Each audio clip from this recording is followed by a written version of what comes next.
The transport shuttle touched down on the jungle moon of Varek with a heavy thud that shook the landing platform and sent flocks of leathery-winged creatures screaming into the amber sky.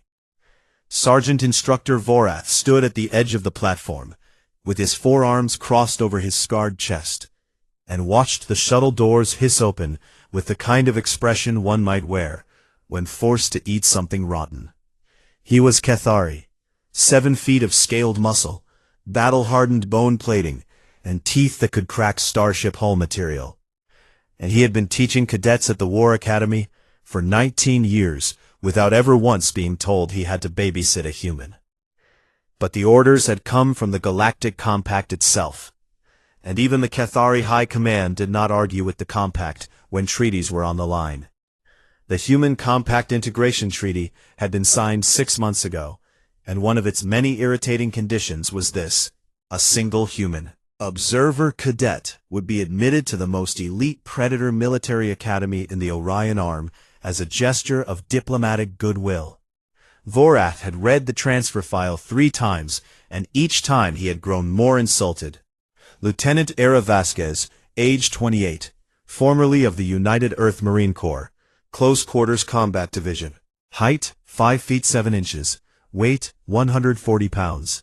No claws, no venom glands, no natural armor plating, no secondary nerve clusters, no bone density augmentation, no threat pheromones. Humans were classified as Tier 9 persistence fauna on the Galactic Species Index, which meant they were not even listed on the Predator scale at all. They were categorized somewhere between herd grazers and opportunistic scavengers, creatures that survived not by hunting, but by simply refusing to die quickly enough for the universe to notice. The shuttle ramp lowered, and Era Vasquez stepped onto the platform. Had expected something dramatic, perhaps a large human in heavy armor, trying to look intimidating. But what he saw was a woman of average build, wearing a simple gray flight suit, with a single duffel bag over her shoulder. She had dark hair pulled back tight, and brown eyes that moved slowly across the landing platform, and took in everything: the armed guards, the jungle canopy beyond the walls, the security turrets, and Vorath himself, without any visible reaction at all. She walked toward him with steady, unhurried steps and stopped at a respectful distance. "Lieutenant Era Vasquez reporting for assignment," she said, and her voice was calm and even and completely unremarkable. Vorath looked down at her the way a mountain might look down at a pebble. "You are smaller than your file suggested," he said. "Most people say that," she replied without smiling. He turned and walked, and she followed, and that was the end of their first exchange. Cathari War Academy was a sprawling compound carved into the volcanic rock of Varek's largest plateau, and surrounded on all sides by jungle so dense and hostile that it served as a natural barrier, more effective than any wall. The Academy trained the finest warriors from the 12 deadliest predator species in the galaxy. Cathari with their 4 arms and razor-scaled hides, Brax with their stone-plated skulls and crushing grip strength, Sivari with their blade-edged limbs and compound eyes that could track movement in every direction at once, Yithkai with their venomous fangs and heat-sensing pits.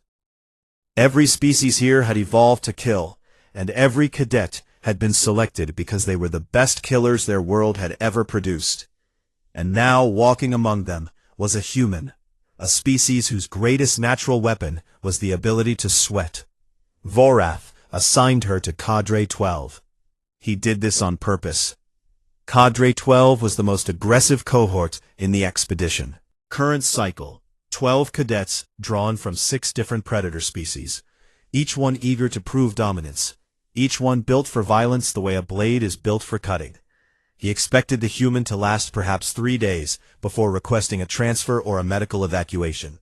When Era entered the Cadre 12 barracks for the first time, the room fell silent the way a room falls silent when something that doesn't belong enters a space where it will not survive. 12 pairs of predator eyes turned toward her. Cadet Kessev, A Brax who stood nearly 7 feet tall with a skull plate thick enough to stop a plasma round, was the first to speak. "Is this a joke?" he said, and his voice was like gravel, being crushed under a tank. "She is our new cadre mate," said Cadet Rethis, a Kethari female with 4 arms, and a long scar running down her jaw.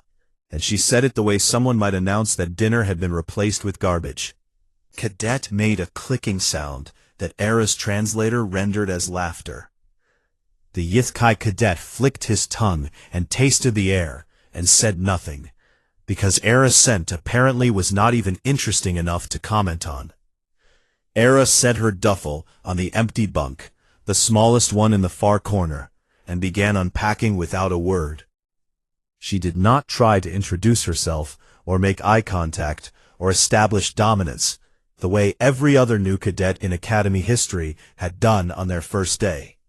She simply existed in the space as though she had every right to be there, and that quiet certainty unsettled the room more than any display of aggression would have. The next morning was equipment issue.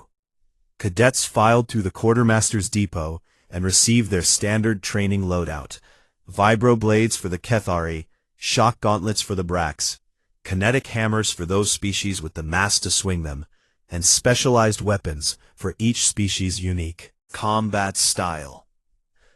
When Era reached the counter, the quartermaster, an old Kethari with 1 missing arm and a permanent scowl, looked at her file, and then looked at her, and then looked at his weapon rack. She reached toward a standard training blade. He pulled it back. "Not for you," he said, and he reached under the counter and placed something on the surface between them. It was a non-fatal stun baton, a lightweight disciplinary tool about 18 inches long, designed for civilian crowd control and riot suppression. It was the kind of weapon that security guards used to herd drunk tourists away from restricted areas. It was not a warrior's weapon, and everyone in the depot knew it. The quartermaster smiled with too many teeth and said, "More appropriate for your tier." Behind Era, she could hear the other cadets of Cadre 12 snickering and clicking and growling with amusement. She picked up the baton. She turned it over in her hand once, testing the weight and the balance and the way it sat in her grip. Then she flipped it. A quick, sharp rotation that sent it spinning through her fingers and back into her palm, with a snap that echoed through the suddenly quiet room. "This will do," she said, and she walked out. Up in the observation gallery, Vorath watched the whole thing through the security feed, and felt something shift in his gut that he could not name. The human had not flinched. She had not protested or argued or shown anger or fear or humiliation. She had simply taken what was given to her and adapted. Vorath had spent 19 years training predators, creatures born with every advantage nature could provide, and he had learned one thing above all others. The most dangerous creature in any arena was not the one with the biggest claws. It was the one that stayed calm when it should have been afraid. He made a note in his log. "Watch her." Then he closed the file and stared at the screen for a long time as the small gray figure of the human walked across the training yard, with a stun baton at her side and 12 predators watching her back with hungry eyes. Something was wrong, and he could feel it the way an old soldier feels a storm before the sky changes color. He just did not know what it was yet. The first 2 weeks at the academy followed a brutal routine that began before the twin suns rose and did not end until long after they had set behind the volcanic ridgeline. Every morning started with a 10-kilometer run through the jungle trails surrounding the compound. Trails that wound through thick, humid air filled with biting insects and the distant screams of things that hunted in the canopy above. The predator cadets attacked these runs the way they attacked everything, with explosive bursts of speed and aggression and raw physical dominance. The Kethari sprinted on their powerful legs and tore through the underbrush with their 4 arms, clearing the path ahead of them. The Brax thundered forward like living boulders and crashed through obstacles rather than going around them. The Siaris skittered along the upper trail edges with their blade limbs cutting through vines and their compound eyes scanning every direction at once. jogged. She did not sprint or crash or skitter or do anything that looked impressive at all. She simply ran at a steady pace, with her arms loose and her breathing controlled and her feet landing in the same rhythmic pattern over and over again. By the 3rd kilometer, the fastest cadets were already far ahead of her, and several had turned back to mock her slowness, with barking laughs and clicking mandibles. By the 6th kilometer, the mocking had stopped. By the 8th kilometer, something strange was happening. The Kethari cadets were slowing down. Their explosive muscles, built for short bursts of predatory speed, were flooding with lactic acid, and their breathing had become ragged and desperate. Slowed to a crawl, their exoskeletons overheating at the joints. And Era was still jogging, the same pace, the same rhythm, the same calm breathing. She passed the collapsed Brax cadets without looking at them, and she passed the gasping Kethari without comment, and she finished the run in the middle of the pack, while creatures 3 times her size lay scattered along the trail behind her, broken by nothing more than distance and heat and time. The instructors noticed, but said nothing. Vorath noticed and said nothing either, but he made another entry in his log. The human does not fight the environment. She outlasts it. Her species appears to have evolved for endurance rather than power. This is more concerning than I initially assessed. The classroom sessions were easier for the Predator cadets to dominate, because combat theory rewarded aggression and tactical boldness, and these were qualities that every species in Cadre 12 had in abundance. Era sat in the back row and took notes, and asked no questions, and offered no answers, and drew no attention to herself whatsoever. The cadets forgot she was there most of the time, which was exactly what she wanted. Because every evening, after the formal training ended, and the cadets retired to their barracks to rest and boast and sharpen their natural weapons, Era went somewhere else. She went to the Academy's tactical archive. The archive was a vast digital library containing the combat profiles and biological assessments of every species registered with the Galactic Compact. Detailed anatomical maps showing skeletal structure, joint articulation ranges, nerve cluster locations, reflex timing data, sensory capabilities, pain thresholds, and vulnerability points. It was available to all cadets, but almost none of them ever used it, because predator species did not study their enemies. They simply overpowered them.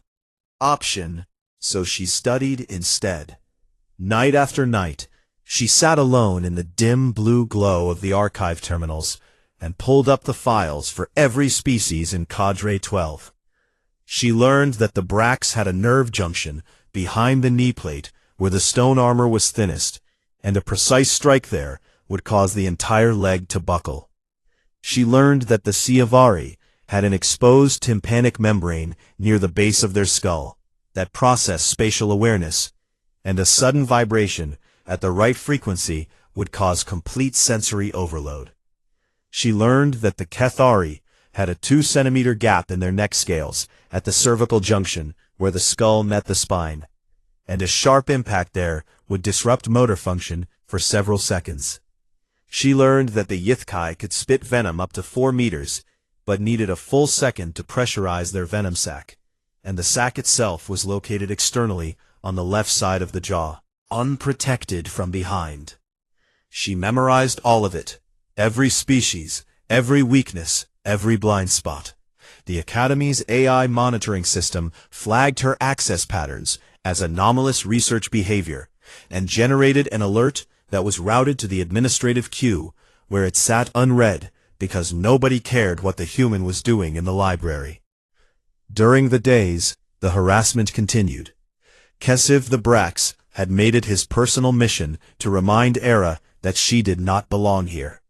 He shouldered her in the corridors, hard enough to send her stumbling into the wall, and she said nothing.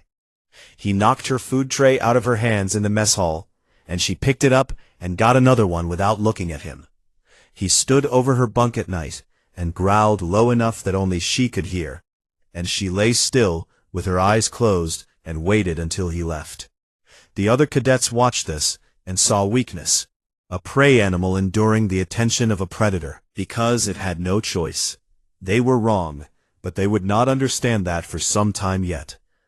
The moment that should have told them something was the grappling exercise in the second week. Instructor Vorath paired cadets for ground combat drills, and whether by design or cruelty, he paired Era with Kesiv. The Brax outweighed her by nearly 300 pounds, and his grip strength could crush starship hull plating. And when he grabbed her and slammed her to the mat, the impact drove the air from her lungs, and she felt her ribs flex dangerously under the pressure. The other cadets gathered around and cheered and stamped and clicked. Kesiv pressed down harder and grinned with his flat stone teeth and waited for her to scream or cry or beg. She did none of those things. She tapped out, the universal signal for submission, and the match was over. But in the moment before she tapped, while Kesiv's massive arm was wrapped around her torso, and his secondary limb was pinning her shoulder, Era placed 3 fingers very gently against 3 specific points on the inside of his forearm. She did not press or strike or apply any force at all. She just touched 3 points: the radial nerve junction, the secondary motor cluster, and the pain receptor node that connected directly to the Brax spinal column.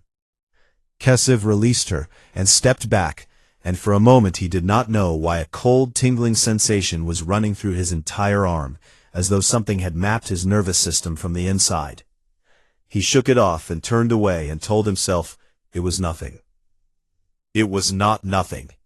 It was a message, written in a language that only Era could read and only Kesiv's body could feel. It said, "I know where you break." That evening Vorath sat alone in his quarters and did something he had never done in 19 years of training predator warriors. He looked up human combat history. He watched footage from Earth's wars, ancient battles fought with sharpened metal and wooden shields, modern conflicts waged with chemical propellant weapons and explosive devices, and everything in between. He watched a recording of something called martial arts, a small human woman in white clothing throwing a man twice her size over her shoulder, using nothing but leverage and timing and an understanding of how joints worked. He watched it 3 times. Then he watched footage of something called boxing, where 2 humans with no weapons at all struck each other with their bare hands until one of them could no longer stand.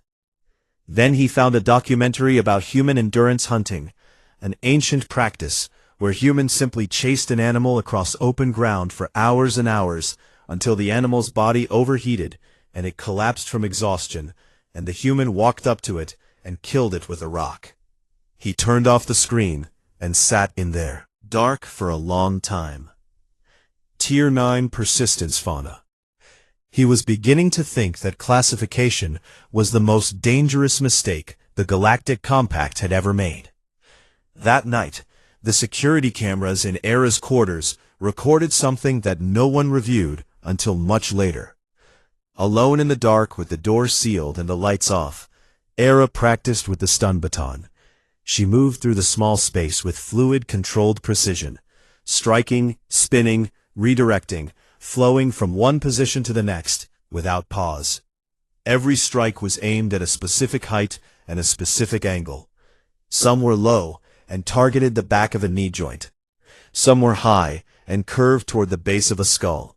Some were fast jabs aimed at something small, something the size of a 2-centimeter gap in neck scales, or an exposed membrane, or an unprotected venom sac. She was not practicing random movements.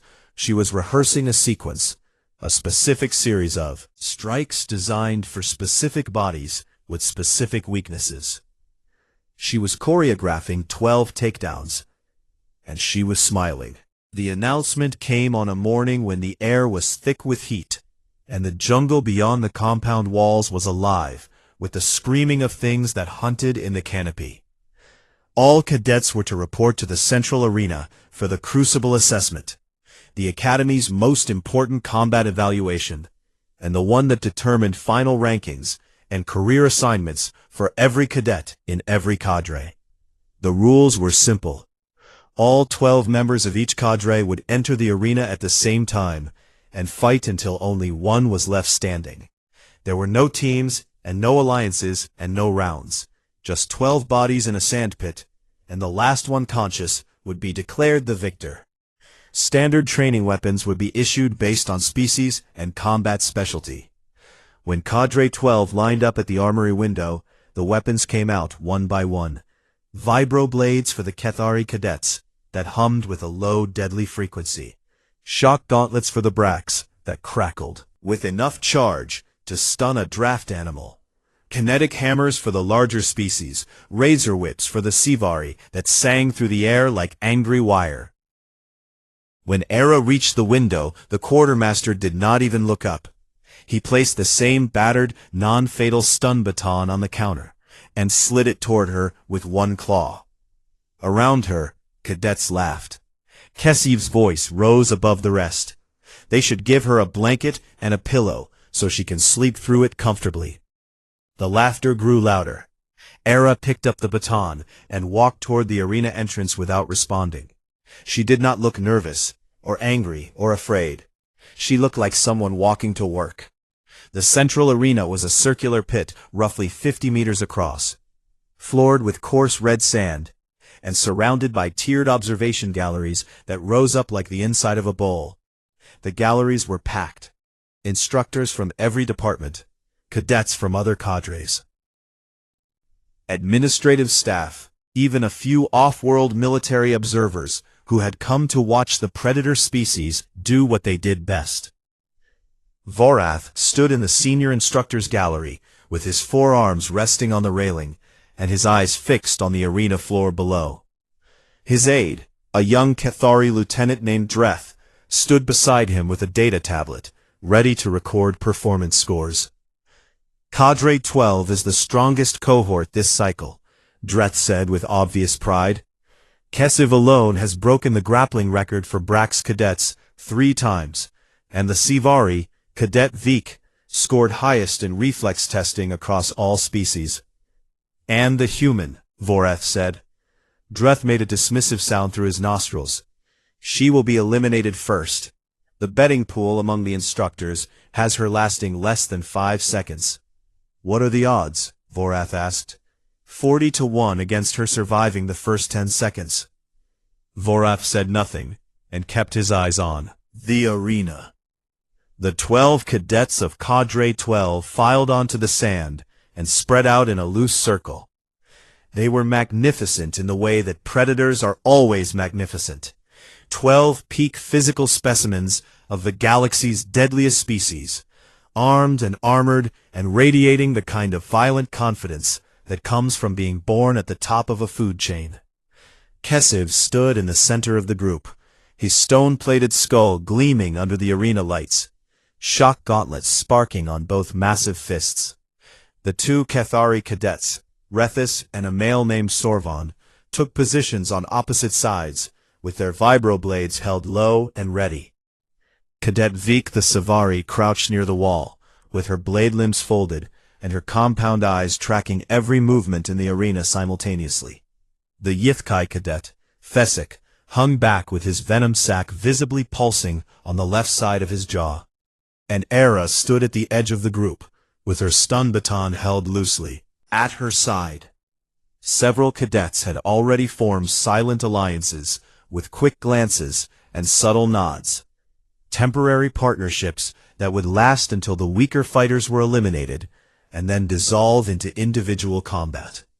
Every single alliance had the same first objective: remove the human quickly so the real fight could begin.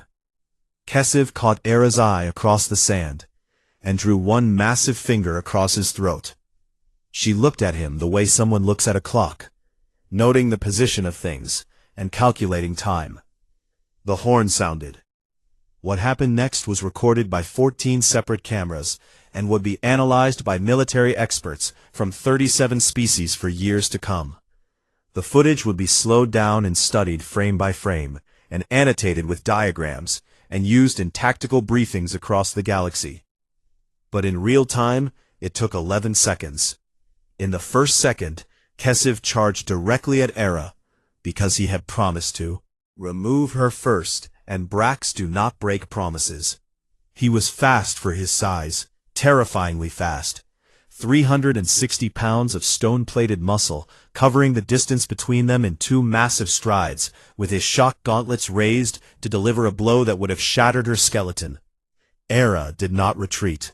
She moved forward into his charge, and at the last possible moment, she dropped low and slid on the sand, beneath his swinging arms like water passing under a door.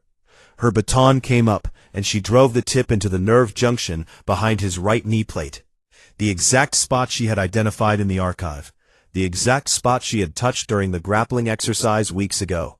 Kesev's leg folded beneath him, like it had been disconnected from his body, and he went down face first into the sand, with a sound like a boulder hitting mud. 1 down. In the 3rd second she was already moving.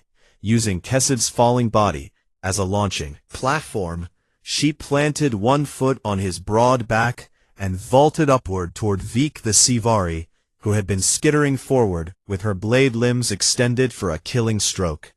Vik was fast, the fastest thing in the arena, but her compound eyes were designed to track lateral movement, and Era was coming from above.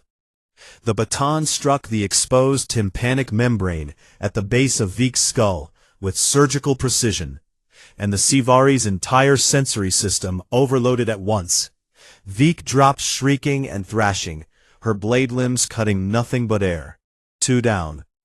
The 2 Cathari cadets, Rethis and Sorvon, had been moving in tandem, flanking from both sides, with their vibroblades humming. They were trained to fight together, and they were good at it, and they converged on Era from 2 directions at once, with perfect timing. But they charged shoulder to shoulder for the final meter, because the arena space forced them together. And Era sidestepped the first blade, let the momentum of the swing carry Rethis forward into Sorvon's path, and in the half-second of tangled confusion, she struck both of them across the cervical gap in their neck scales. 2 centimeters of unprotected vulnerability at the junction of skull and spine. She hit both gaps within a quarter second of each other, and both Cathari cadets dropped to the sand with their motor functions temporarily severed. 3 and 4 down.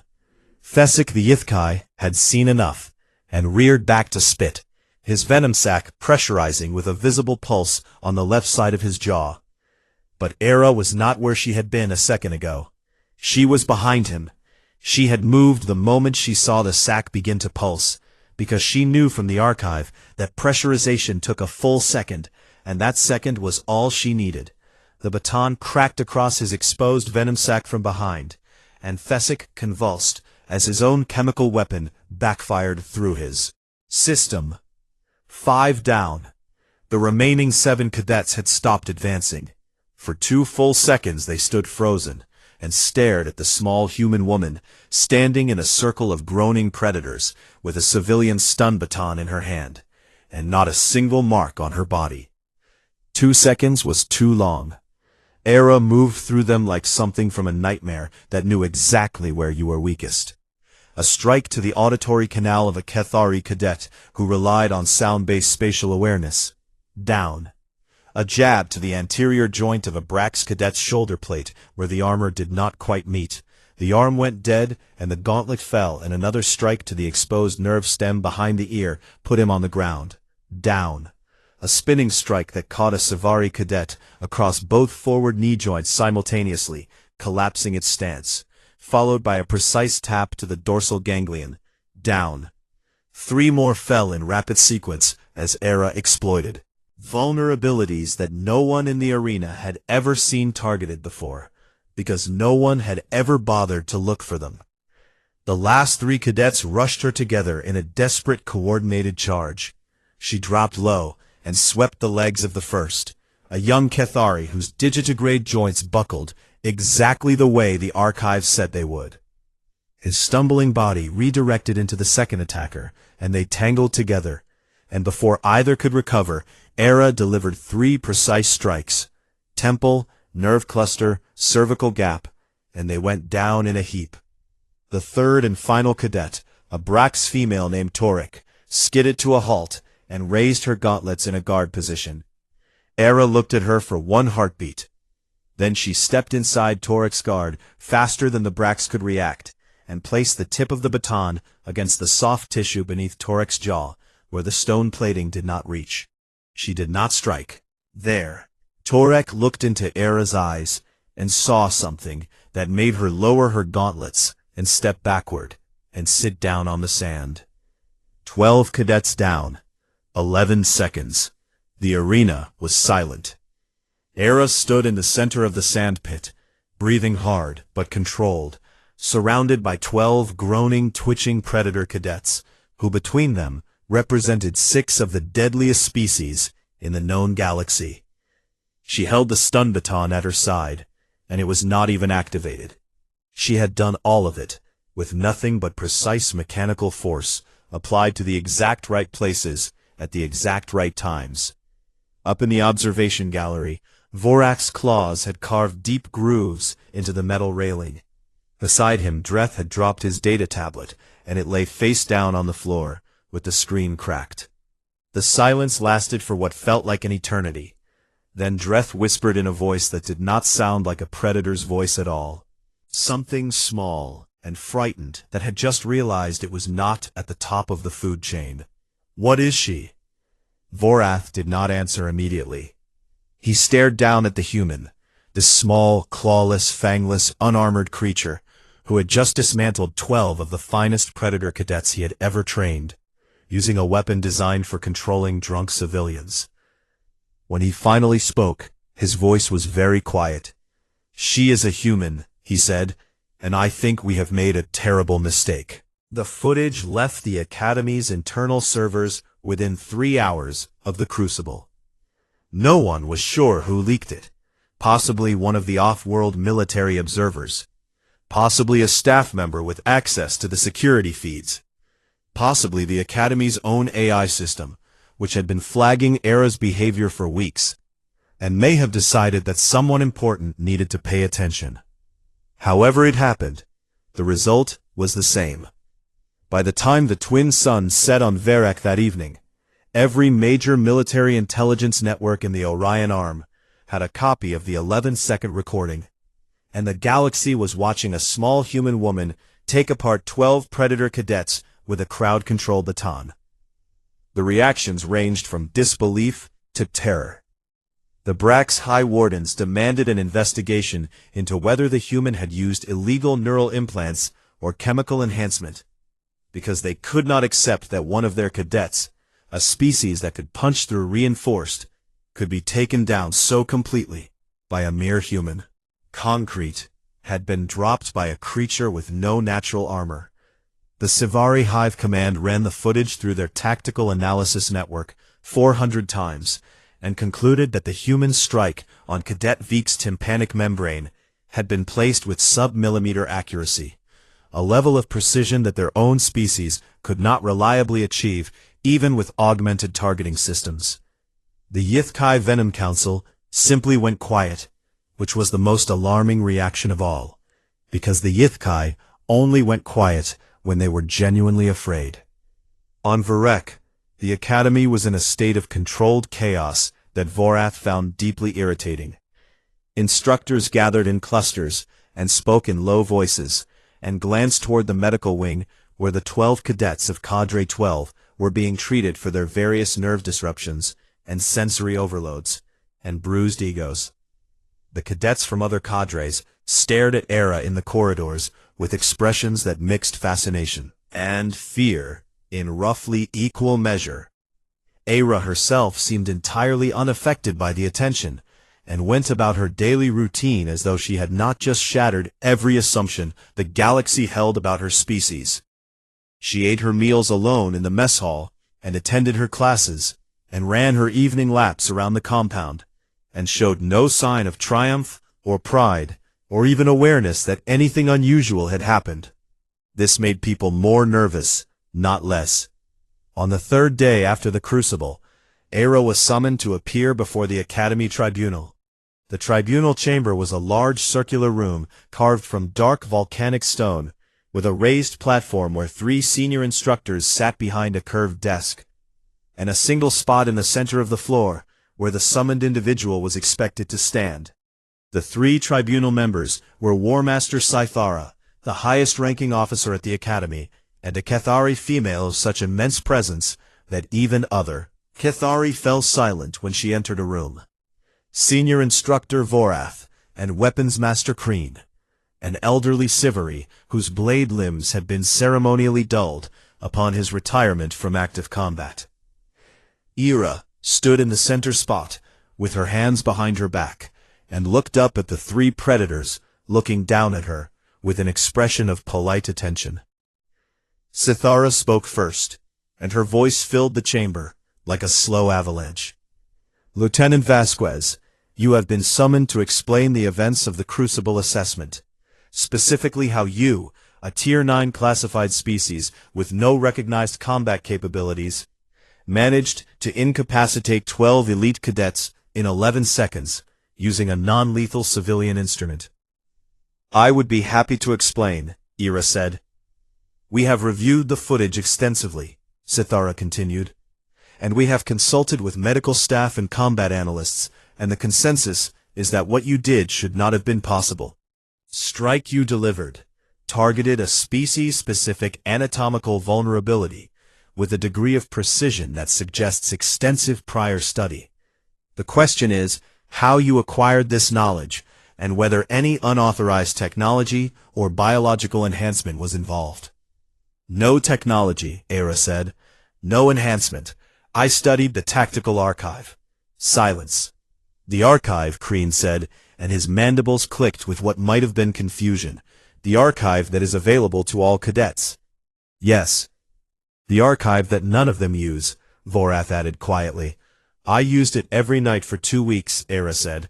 I memorized the anatomical profiles of every species in my cadre. Skeletal structure, joint articulation, nerve cluster locations, sensory processing systems, pain thresholds, and structural vulnerabilities.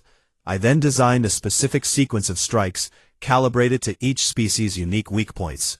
Cythara leaned forward. You are telling this tribunal that you defeated 12 Predator-class warriors using nothing but information from a library. And a stun baton, Era said. The chamber was quiet for a long time. Kreen spoke next.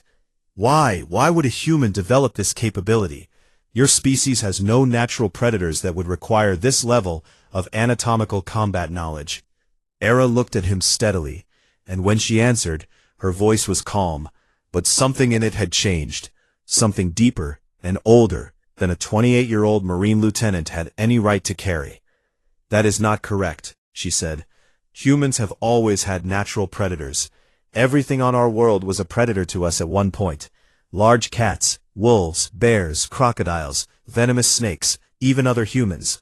We evolved on a planet where nearly everything could kill us, and we had nothing to fight back with. No claws, no fangs, no venom, no armor. We were born soft and slow and weak. She paused. Learned to think instead. We learned to study the things that hunted us. We learned where their bones were fragile, and where their skin was thin, and where their nerves were close to the surface. We learned that every living thing, no matter how powerful, has a place where it is vulnerable. And then we built our entire approach to combat around finding that place and striking it. She looked at the stun baton that had been placed on the evidence table beside the tribunal desk. You gave me that weapon because you thought it was a handicap. Where I come from, any object is a weapon. A pen, a rock, a piece of rope, a broken bottle. We have been killing things bigger and stronger and faster than ourselves for 300,000 years. The baton was generous. Cythara stared at her for a very long time. Then the War Master dismissed her, and the tribunal sat in silence for nearly an hour after she left. That evening, Vorath found Era alone on the table. Observation platform overlooking the jungle canopy. She was watching the last light fade from the sky, and the first of Varek's 3 moons rise above the tree line. He stood beside her, and for a while neither of them spoke. Then Vorath asked the question that had been building in him since the moment the last cadet hit the sand. "Were you holding back in the arena?" Ira did not look at him. The jungle sounds filled the space between them. Clicking and screaming, and the low rumble of something massive moving through the undergrowth far below. She did not answer with words. She just turned her head slightly and met his eyes, and in that look, Vorath saw the truth, as clearly as if she had spoken it aloud. The baton had been set to its lowest power setting. She had not activated the stun function at all for most of the fight. She had used it as a blunt instrument, applying precise mechanical force and nothing more. Every strike to incapacitate without causing permanent damage. She had not been fighting to win. She had been fighting to not kill them. Vorath felt something cold settle in his chest. Not fear exactly, but something close to it. The recognition that he was standing next to a creature that had walked into a ring of predators and chosen mercy, the way a predator might choose which prey to take and which to leave. "I understand," he said quietly. In the mess hall the next morning, something unexpected happened. Kessev, the massive Brax who had spent 2 weeks bullying Era, and who had been the first to fall in the arena, walked up to her table, carrying his food tray. He stood over her for a moment, and every eye in the hall turned to watch. Then he set his tray down across from hers, and lowered himself onto the bench with the careful, deliberate movements of someone who was doing something important. "In my culture," he said, "when a warrior is defeated by a superior fighter, the defeated one may request instruction. It is the highest form of respect we can offer. I am requesting instruction." Era looked at him for a long moment. Then she nodded. Over the next 3 days, one by one, the other members of Cadre 12 came to her. Rethis the Kethari came second. Veek the Sivari came third, clicking something that the translator rendered as, "I could not even see you move, and I can see everything." By the end of the week, all 12 had come. On the 7th day after the Crucible, a classified dispatch was transmitted from the Galactic Intelligence Bureau to every member species of the Compact. It was marked with the highest priority designation available, a designation that had only been used 11 times in the history of the Bureau and never for a species reclassification. The subject line read, "Immediate reclassification request, species human, current. Designation, Tier 9 persistence fauna. Proposed new designation, Apex Adaptive Predator, Tier 1. The dispatch included the 11-second footage and a single-page analysis that concluded with a sentence which would be quoted in military academies across the galaxy for generations to come. "This species does not need to evolve weapons. It learns them. It learns yours, and it uses them better than you do. Reclassify immediately. We are not dealing with prey. We never were." 6 months had passed since the Crucible, and the Cathari War Academy on the jungle moon of Varek had changed in ways that no one, least of all the Cathari themselves, had expected. It had begun with Cadre 12. After the arena, after the reclassification dispatch, after the footage had been watched 1 billion times across 1,000 worlds, the 12 Predator cadets, who had been dropped in 11 seconds by a human with a stun baton, had done something remarkable. They had asked her to teach them, and she had. Every evening after formal training, Era held additional sessions in the secondary training hall.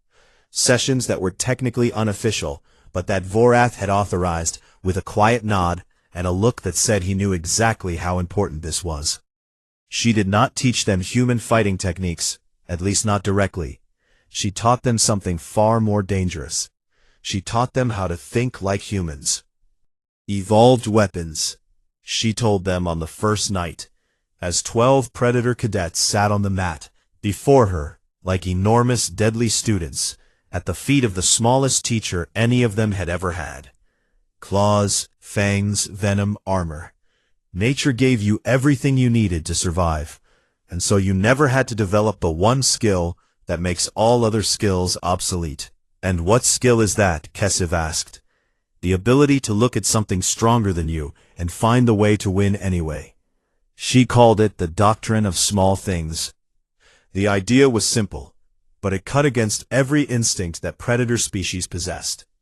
Instead of relying on natural advantages, study your opponent completely, find the smallest weakness, and build your entire strategy around exploiting it. For species that had spent their evolutionary history at the top of the food chain, this was revolutionary thinking. The Cathari had never needed to find weaknesses, because they had always been. The strongest thing in any fight was not brute force, but understanding. The Brax had never studied anatomy, because their solution to every problem was to hit it harder. The Sivarai had never considered defensive tactics, because their speed had always been sufficient to avoid any threat. Ira changed all of that. She taught Kessev that his stone plating, the thing he considered his greatest asset, was also a liability, because it limited his peripheral vision and created blind spots that a clever opponent could exploit. She taught Rethis that her forearms, which gave her an enormous advantage in multi-weapon combat, also created complex coordination patterns that could be disrupted by targeting the neural junction that synchronized her limb movements. She taught Veek that her compound eyes, which could see in every direction simultaneously, processed so much information that a deliberate sensory overload in one quadrant could create a cascade failure across her entire visual field. She did not make them weaker by showing them their vulnerabilities. She made them stronger by teaching them to recognize vulnerability in others and in themselves. Within weeks, the change was visible to everyone at the academy.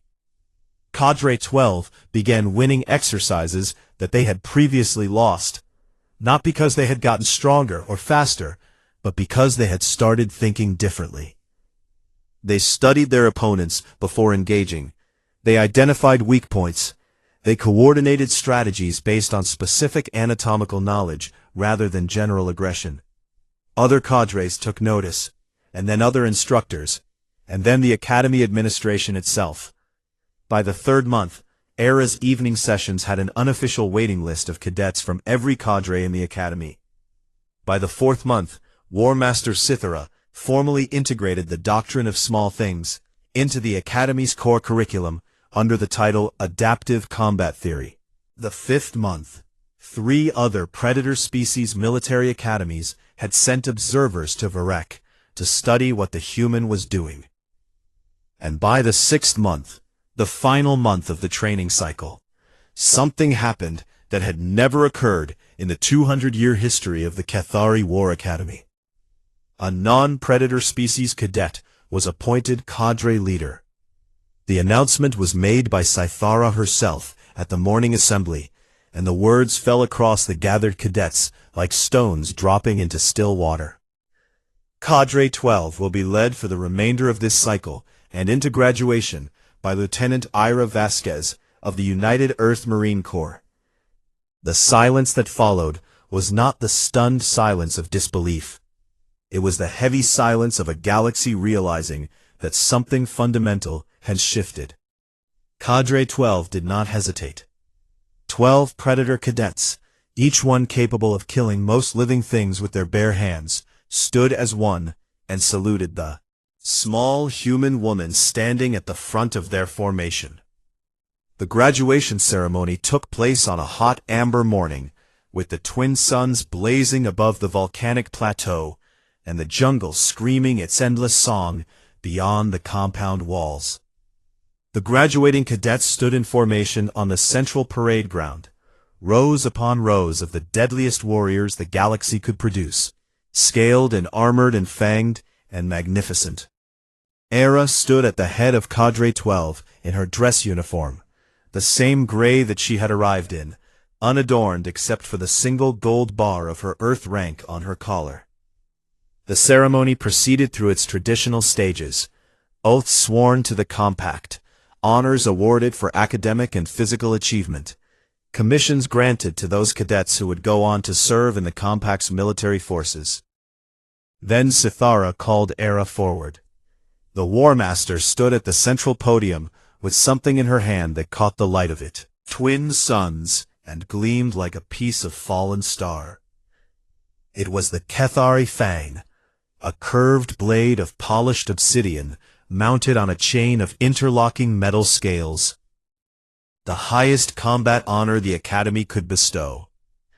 In 200 years, it had been awarded only 31 times. It had never been given to a non-Kethari. It had certainly never been given to a species that 6 months ago had been classified below herd grazers on the Galactic Threat Index. Sithara's voice carried across the parade ground and across the Galactic Broadcast Network that was carrying the ceremony live to every compact world. For 2 centuries, this academy has measured warriors by the weapons they were born with. We rate species by their fangs and their claws and their venom. We placed those with the most natural armament at the top, and those without at the bottom. And we believed this was wisdom. She paused and looked down at Ira, who looked back up at her without awes. Expression. We were fools. A murmur passed through the assembled cadets like wind through tall grass. The humans were born with nothing, Sithara continued. No armor, no blades, no venom, no great strength. They arrived on this moon classified as Tier 9, persistence fauna. Creatures we considered so unthreatening that we gave their representative a civilian discipline tool and laughed. She held up the Kethari Fang. Lieutenant Vasquez did not defeat 12 of our finest cadets because she was stronger or faster. She defeated them because she understood them better than they understood themselves. She studied their bodies and their instincts and their blind spots with a patience and precision that none of our predator species have ever demonstrated. And then she walked into a ring of killers and took them apart with a baton that was designed to keep drunk tourists in line. Sithara looked out at the assembled cadets, hundreds of predator species warriors, who were very quiet.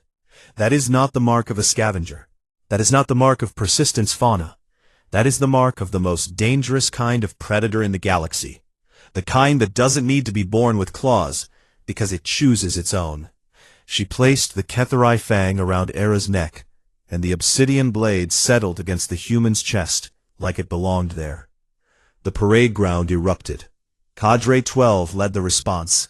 12 massive predator warriors stamping and roaring and clicking and hissing their species-specific war cries for the small woman who had beaten them into the dirt and then picked them up and made them better than they had ever been. The sound was deafening, and it went on for a long time. After the ceremony, after the crowds had dispersed and the broadcast feeds had cut, and the twin suns had begun their slow descent toward the ridgeline, Era walked alone through the quiet corridors of the Academy toward the Quartermaster's depot. The old Quartermaster, the same one-armed Kethari who had handed her the stun baton on her first day, looked up as she entered. Era placed the baton on the counter between them. It was battered and scuffed, and the casing was cracked in 2 places, from 6 months of daily practice and one 11-second fight that had changed the galaxy's understanding of what a human was. The Quartermaster stared at it. "You might want to stop handing these out as insults," Era said, and for the first time in 6 months she smiled, a real smile, warm and quiet and just a little bit dangerous. "Where I come from, we have a saying. It is not about the size of the weapon, it is about the person holding it." She turned and walked out through the main gate into the amber light of the Varric evening. Behind her, falling into step with the easy, disciplined rhythm of soldiers who would follow their leader anywhere, came Cadre 12. 12 predator species warriors, towering and deadly and utterly loyal, walking in the footsteps of a human with no claws and no fangs and no armor, and nothing but a mind that had learned 300,000 years ago that the universe was full of things that wanted to kill you, and the only way to survive was to understand them better than they understood themselves. In his quarters that night, Vorath opened his personal log for the last time and wrote his final entry for the training cycle. I have taught warriors from 37 species across 4 decades. I have trained Kethari, who could tear armored vehicles apart with their hands, and Brax, who could walk through plasma fire without flinching, and Sivari, who could cut a target in half before it knew they were in the room. I have never been afraid of a student before. He paused and looked out the window at the jungle canopy, silver blue under the light of 3 moons. Lieutenant Vasquez, because of what she did in the arena. I am afraid because of what she chose not to do. She could have killed every one of them. She had mapped their deaths before the horn ever sounded. She knew exactly where to strike, and exactly how much force it would take to turn a non-fatal blow into a killing one. And she chose mercy. Not out of weakness, not out of inability, but out of a restraint that my people do not possess.